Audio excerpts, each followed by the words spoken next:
नमस्कार दोस्तों, आप सबका स्वागत है टेक ज्ञान के एक और नए एपिसोड में। दोस्तों आज मैं फिर आपके लिए कुछ ज्ञानी वाली बातें लेके आया हूँ टेक्नोलॉजी से रिलेटेड। दोस्तों आज की इस एपिसोड में बात करने वाले हैं डिफरेंट टाइप ऑफ सनरूफ के बारे में। क्या सनरूफ जो है इंपॉर्टेंट है, क्या उसे हमें एज ए फीचर देखना चाहिए। अगर आपकी गाड़ी में सनरूफ नहीं है तो क्या आफ्टर मार्केट सनरूफ लगाना सेफ है, गाड़ी की सेफ्टी पर उसका क्या असर होता है, उसे क्या प्रोन्स है क्या कॉन्स है। और एक नया ऑप्शन आजकल जो कि चल रहा है कि जो कि हमें डिफरेंट डीलरशिप्स होते हैं वो भी आपको आफ्टर मार्केट सनरूफ जो है लगा के देते हैं। तो क्या उसे गाड़ी की सेफ्टी पर असर पड़ता है, आपको ये सनरूफ लगवानी चाहिए या नहीं लगवानी चाहिए, ऐसे बहुत सारे क्वेश्चन का जो है मैं आपको आज आंसर देने वाला हूँ। मैं हूँ आपका होस्ट दोस्त ईशान और आप देख रहे हैं अपना यूट्यूब चैनल मोटोमॉफ। तो बिना किसी देरी के आज की वीडियो करते हैं शुभारंभ। दोस्तों अगर आपने अभी तक मोटोमॉफ को सब्सक्राइब नहीं किया है तो सबसे पहले लाल बटन दबाइए और मोटोमॉफ की फैमिली के साथ जुड़ जाइए और बेल आइकन दबाना बिल्कुल ना भूलिएगा ताकि मैं कोई भी इंटरेस्टिंग वीडियो लेके आऊं तो सबसे पहले आप उसका लुत्फ उठा सके। तो चलिए दोस्तों बिना किसी देरी के आज की वीडियो करते हैं शुभारंभ।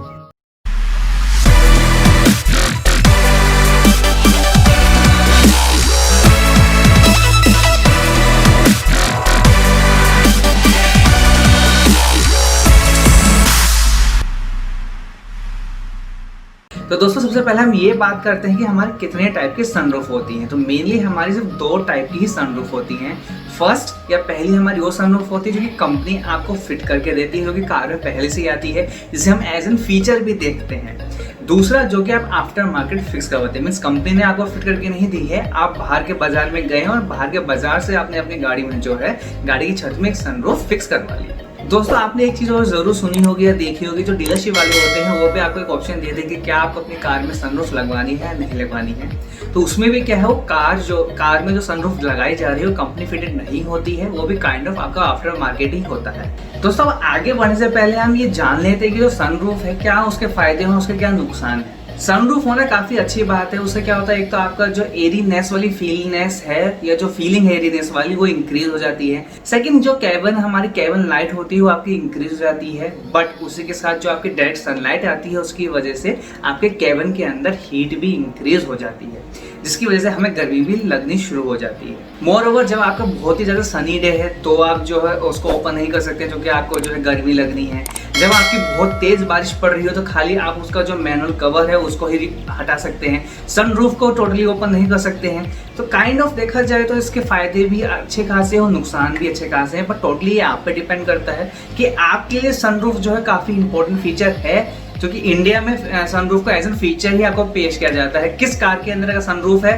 तो बहुत बेहतरीन कार हो जाती है। इलेक्ट्रिक सनरूफ करके एक स्पेशल कॉलम बनाया जाता है कार के द्वारा। तो ये अब आपके ऊपर है कि ये जो फीचर है जो एज एन कंपनी हमको बताती है ये फीचर आपके लिए इंपॉर्टेंट है या नहीं। क्योंकि अगर हम इसका डे टू डे लाइफ में देखते हैं तो बहुत ज्यादा यूज इसका है नहीं, क्योंकि आप डेली इसको ओपन करके नहीं राइड करने वाले हैं। चलिए दोस्तों अब जो है हम अगले पॉइंट के ऊपर बढ़ते हैं और अगला पॉइंट ये कि क्या सनरूफ की वजह से सेफ्टी पे हमारा कुछ फर्क पड़ता है। देखिए जब गाड़ी में जो सनरूफ जो है कंपनी फिटेड आ रही है, मतलब जो कंपनी है वो आपको पहले से सनरूफ प्रोवाइड कर रही है, तो उसके लिए क्या होता है कि उसका जो स्ट्रक्चर होता है उसमें काफी वेल्डिंग होती है, काफी जॉइंट्स होते हैं जिनको ज्यादा स्ट्रॉन्ग करना पड़ता है, राइट। और जो हमारे A-B-C पिलर्स होते हैं दोनों साइड के, मतलब टोटल आपके 6 वहाँ पे पिलर्स हो गए, आप उसको कॉलम मान सकते हैं।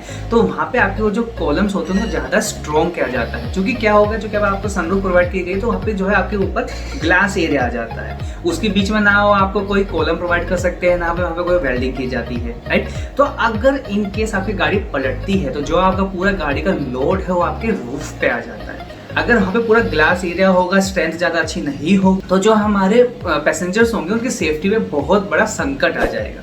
वो चीज़ ना हो तो उसके लिए क्या जाता है, जो जैसा आपको पता है हमारे 6 पिलर्स होते हैं उनको जो है काफ़ी अच्छे से स्ट्रॉन्ग बनाया जाता है। उसकी वजह से क्या क्या गाड़ी पलट भी जाती है तो वहाँ पे कभी भी आपका स्ट्रक्चर जो है वो बेंड नहीं होता है, राइट। अब जैसे हमारी क्रेटा हो गई, क्या कि सेल्टोस हो गई, या हमारी जो टाटा की हैरियर हो गई, जीप कंपास हो गई, जिनमें आपको जो है पैनोरामिक सनरूफ का प्रोवाइड किया जाता है या आपको स्मॉल सनरूफ भी प्रोवाइड की जाती है। इनका जो है हमेशा क्रैश टेस्ट किया जाता है। कंपनीज क्या करती हैं, इन गाड़ी को पलट के देखती हैं कि इनका जो स्ट्रक्चर है वो स्ट्रॉन्ग है या नहीं, या उनको और कैसे बेटर किया जा सकता है, राइट। अब ये एक और क्वेश्चन आता है कि जो आप आफ्टर मार्केट सनरूफ लगवा रहे हैं क्या वो सेफ है, उन पे इसकी वजह से क्या स्ट्रक्चर पे इफेक्ट पड़ता है। जी हाँ, तो ये बात सही है कि वहाँ पे अगर आप आफ्टर मार्केट सनरूफ लगवा रहे हैं तो जो पूरा स्ट्रक्चर होता है वो वीक हो जाता है। क्यों? क्योंकि जब कंपनी ने वो स्ट्रक्चर बनाया तो उन्होंने कोई भी तरह का सनरूफ वहाँ पे आपको प्रोवाइड नहीं की है। तो जो ABC पिलर्स हैं, हमें टोटल दोनों साइड के 3 पिलर जो भी 6 हो गए, 6 पिलर्स को इतना स्ट्रॉन्ग नहीं किया जाता है। स्ट्रॉन्ग होते हैं पर काफी स्ट्रॉन्ग नहीं किया जाता है। उनके साथ साथ जो आपकी रूफ रहती है उस पर भी आपको जो है वहाँ पे बीम्स प्रोवाइड की जाती है, उसको भी जो है स्ट्रॉन्ग किया जाता है। अब आप क्या कर रहे हैं, उस पूरे स्ट्रक्चर में आप एक होल करके एक सनरूफ लगवा रहे हैं, तो वहाँ पे उसकी जो रिजिडिटी, उसकी जो स्ट्रेंथ है वो ब्रेक हो जाती है, जिसकी वजह से उसकी जो ओवरऑल स्ट्रेंथ है हमारी रूफ की कॉलम की वो और ज्यादा वीक हो जाती है। दोस्तों अगर आप डीलरशिप से भी ये चीज लगवाते हैं तो भी आपकी जो सेफ्टी है उस पर क्वेश्चन मार्क रहता है, बिकॉज जो कंपनी है उसने उस हिसाब से स्ट्रक्चर को बनाया ही नहीं है। बट डीलर जो है वो काइंड ऑफ, जैसे मैं आपको पहले ही बताया था, वो भी आफ्टर मार्केट ही आपकी सनरूफ रहती है,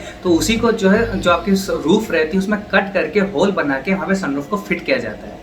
कंपनी ने उस हिसाब से स्ट्रक्चर को बिल्ड किया ही नहीं था, तो जो उसकी जो स्ट्रेंथ है वहाँ पे भी कम हो जाती है। तो ये आप कभी मत सोचिएगा कि जो डीलरशिप है, ऑथराइज्ड डीलरशिप है, वहाँ से आप सनरूफ लगा रहे हैं तो जो स्ट्रेंथ है उस पर कुछ भी इफेक्ट नहीं पड़ेगा। वहाँ पे भी इफेक्ट पड़ता है, आपकी स्ट्रेंथ जो है कार की वो पूरी वहाँ पे भी कम हो जाती है। तो कुल मिला के बात ये आती है कि अगर कंपनी आपको फैक्ट्री फिटेड सनरूफ प्रोवाइड कर रही है तो आप उस गाड़ी को लीजिए, उसमें कोई भी दो राय नहीं है, क्योंकि अपनी जो सनरूफ है उसके काफ़ी अच्छे फायदे हैं, उसमें कूल फीचर्स भी उसको माना जाता है। अगर आपको कार के अंदर कंपनी फिटेड सनरूफ मिल रही है तो उसके लिए आप जाइए, कोई भी उसमें हेजिटेशन मत कीजिए। बट अगर आपके कार में जो है सनरूफ नहीं है और आप ये सोच रहे हैं कि सस्ते में कम पैसे में आप जो है आफ्टर मार्केट या डीलर के पास से ही सनरूफ लगवा लेंगे, तो कोई भी अच्छा आइडिया नहीं है। वहां पे आप अपनी सेफ्टी के साथ खेल रहे हैं। तो अगर मेरे ओपिनियन की बात है तो अगर कंपनी फिटेड है आप जाइए, आफ्टर मार्केट के पीछे बिल्कुल भी मत भागिए, क्योंकि वहां पे आपकी सेफ्टी की बात है, गाड़ी की स्ट्रेंथ जो है वो कम हो रही है।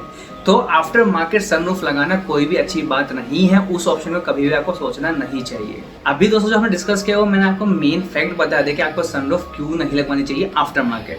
अगर हम दूसरी बातों के बारे में बात करते हैं तो सबसे मेजर जो दूसरी प्रॉब्लम आ सकती है वो आ सकती है आपकी लीकेज। ऐसा नहीं है कि जो लीकेज है वो आपकी जो कंपनी फिटेड सनरूफ है उसमें नहीं हो सकती, हो उसमें भी सकती है, बट जो आपके आफ्टर मार्केट सनरूफ रहती है उसमें ज़्यादा चांसेस हैं लीकेज के, या जो आपकी फिटमेंट है वो अच्छे से ना हो, थोड़ी सी कमी रह जाए। जो कि आपको जो फैक्ट्री फिटेड सनरूफ आ रही है उसमें आपको 100% फिटमेंट देखने के लिए मिलेगा, वहाँ पे कुछ भी आपको इधर से उधर देखने के लिए नहीं मिलेगा, सब कुछ ऑन मार्क फिट रहता है। जो आपका आफ्टर मार्केट सनरूफ होती है उसमें थोड़े से आपके मिस्टेक हो सकते हैं। एंड दूसरा, अगर उसमें क्या रहता है कि जो आपका इंश्योरेंस पॉलिसी है, किसी इंश्योरेंस पॉलिसी में भी वो चीज़ कवर नहीं की जाती है, क्योंकि वहाँ पे आपने कार के स्टैंड को खुद से ही जो है डिक्रीज किया है। एंड दोस्तों मोर ओवर आपको जो कंपनी फिटेड सनरूफ प्रोवाइड की जाती है उसमें जितना भी ग्लास होता है, तो उसमें जितना भी मटेरियल यूज किया जाता है वो हाई ग्रेड का, हाई क्वालिटी का होता है, वो काफी स्ट्रॉन्ग होती है और जो उसकी ड्यूरेबिलिटी वो भी काफी अच्छी होती है। वहीं पे जो आपका आफ्टर मार्केट सनरूफ रहता है उसमें मटेरियल काफी अच्छा नहीं होता है, वो इतना मजबूत नहीं होता है एज कम्पेयर टू जो आपका कंपनी फिटेड आ रहा है। अब एक क्वेश्चन और आता है कि भाई जो हमारा कंपनी फिटेड सनरूफ आ रहा है उसमें हमें मान के जो उसका प्राइस है वो कहीं ना कहीं बहुत ज़्यादा रहता है जो आफ्टर मार्केट सनरूफ है। उसके बहुत सारे कारण हैं, जैसे मैंने आपको डिस्कस किया, वहाँ पे जो है आपके पिलर्स को स्ट्रॉन्ग किया जा रहा है, उसकी जो स्ट्रेंथ है वहाँ बढ़ाई जा रही है। बहुत सारा इसमें रिसर्च एंड डेवलपमेंट जो है लगाया जाता है, बहुत सारी कंपनी जो इसमें टेस्ट करती है कि अगर गाड़ी इस ढंग से पलट जाए, इस तरह से कुछ हो जाए, तो सनरूफ के साइड से जो है वहाँ पे कभी भी ड्राइवर्स को, उसके अंदर जो भी आदमी बैठा हुआ हो उसको कुछ भी हार्म नहीं होना चाहिए। तो हर तरीके से टेस्ट किया जाता है, हर तरीके से उसको और ज़्यादा स्ट्रॉन्ग बनाने की कोशिश की जाती है और बहुत से अच्छे से अच्छा स्ट्रॉन्ग से स्ट्रॉन्ग मटेरियल यूज़ किया जाता है। वहीं पे जैसा कि आफ्टर मार्केट है वहाँ पे ये सब चीज़ें नहीं की जाती हैं, इसकी वजह से जो प्राइस है बहुत कम होता है एज कम्पेयर टू हमारा जो कंपनी फिटेड सनरूफ आ रही है।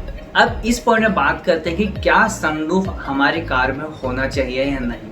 सनरूफ ना होने के कुछ प्रोन्स एंड कॉन्स के पे हमने जो है वीडियो के स्टार्टिंग में ही डिस्कस किया था, थोड़े से और उन पर नजर डाल लेते हैं। फॉर एग्जांपल, अगर आपकी जो हमारी सनरूफ है, चाहे वो कंपनी फिटेड हो या आफ्टर मार्केट हो, उसमें लीकेज है तो उसकी वजह से क्या होगा, कार के अंदर का जो एयर प्रेशर है उसमें डिफरेंस आएगा एंड जो हमारा AC है उसके ऊपर प्रेशर ज़्यादा बढ़ जाएगा, क्योंकि बाहर की हवा अंदर आ रही है तो टेम्परेचर ऑटोमेटिकली इंक्रीज हो जाएगा। एंड उसकी वजह से क्या होता है, इंजन पे भी थोड़ा सा लोड पड़ जाता है। एंड अगर आप एक लॉन्ग राइड पे जा रहे हैं, लॉन्ग आप जो है कार को रन कर रहे हैं, तो वहाँ पे आपका जो फ्यूल एफिशिएंसी है उस पर भी फर्क पड़ जाता है। बट अगर आप जो है हिली एरिया पे ड्राइव कर रहे हैं या ऐसे एरिया में ड्राइव कर रहे हैं जहाँ का जो आसपास के सराउंडिंग है, जो एटमोसफेयर है वो काफ़ी अच्छा है, तो वहाँ पे जो आपको व्यू मिलता है सनरूफ की वजह से वो प्राइसलेस है, उसके लिए हम कुछ नहीं बोल सकते, वो बहुत ज़्यादा इंजॉयबल मोमेंट होता है। तो सनरूफ होना अच्छी बात भी है और नहीं भी है, बट ये डिपेंड आप पे ही करता है कि सनरूफ आपके लिए कितना इंपॉर्टेंस रखता है। टेक्निकल भाषा में अगर बात करें तो सनरूफ होना एज एन फीचर या गाड़ी में अगर सनरूफ है या नहीं उससे ज़्यादा कोई फर्क नहीं पड़ता है। अगर आपकी गाड़ी में सनरूफ नहीं है तो टेक्निकली आपकी जो कार है वो ज़्यादा स्ट्रॉन्ग है, मच ड्यूरेबल है एज कम्पेयर टू जिनके अंदर सनरूफ हैं। वहाँ पे आपके जो है एक्सपेंसेस भी थोड़े से इंक्रीज हो जाते हैं। बट अगर हम जो है सनरूफ को देखें तो एक एज एन लग्जरी फीचर है। आपका जो कार का एक्सपीरियंस है, जो ड्राइविंग एक्सपीरियंस है वो उसको जो है काफ़ी अच्छा कर देता है, काफ़ी इंक्रीज कर देता है। अब अगर एंड में आप मुझसे पूछते हैं कि मेरी इस पे क्या राय है, तो मैं ये बोलूँगा कि सनरूफ अगर आपको लेनी है तो आप कंपनी फिटेड या जो फैक्ट्री फिटेड सनरूफ आ रही है उसी को लें, उसी कार को लें। लाइक आपकी क्रेटा है या आपकी टाटा की हैरियर हो गई है, किया सैनोट हो गई है, इनमें आपको जो है सनरूफ प्रोवाइड की जाती है। और जो क्रेटा और हैरियर उसमें आपको जो है पैनोरामिक सनरूफ प्रोवाइड की जाती है जो कि काफ़ी बड़ी है। तो वो जो कंपनी फिटेड आ रही है आप उनकी तरफ जा सकते हैं बेहिचक। अगर आपको अपनी कार में सनरूफ चाहिए ही चाहिए तो आप कंपनी फिटेड लीजिए। मेरी राय ये है कि आफ्टर मार्केट सनरूफ के पीछे बिल्कुल तो भाग्य कोई आपको जो है ऑप्शन एज एन ऑप्शन भी वो चीज़ प्रोवाइड करता है तो भी आप उस पर जो है ध्यान मत दीजिए। आफ्टर मार्केट सनरूफ बिल्कुल भी मत लगाइए। तो दोस्तों ये थी हमारी पूरी कहानी सनरूफ के बारे में कि सनरूफ कैसी होती है, कितने टाइप होते हैं, सनरूफ एज एन फीचर हमारी गाड़ी में होना चाहिए नहीं होना चाहिए, उसके क्या ड्रॉबैक्स हैं, क्या उसके एडवांटेजेस हैं, आफ्टर मार्केट सनरूफ आपको लगवानी चाहिए नहीं लगवानी चाहिए। आज की वीडियो में मैंने सारी बातें आपकी जो है क्लियर कर दी होंगी। मैं आशा करता हूँ कि आपको ये वीडियो काफ़ी हेल्पफुल रही हो। अगर आपको ये वीडियो अच्छी लगी हो, आपके लिए हेल्पफुल रही हो तो वीडियो को लाइक कीजिए, शेयर कीजिए, चैनल को सब्सक्राइब कीजिए और मोटो की फैमिली के साथ जुड़ जाइए और अपना प्यार दिखाइए। दोस्तों अगर आपके अभी भी कुछ और डाउट्स हैं या आप मुझसे कुछ और पूछना चाहते हैं कार या बाइक के बारे में तो आप कमेंट सेक्शन में कमेंट कर सकते हैं। मैं था आपका होस्ट दोस्त ईशान, आप देखें तो मोटो। अब आपसे मुलाकात होगी अगली इंटरेस्टिंग वीडियो के साथ।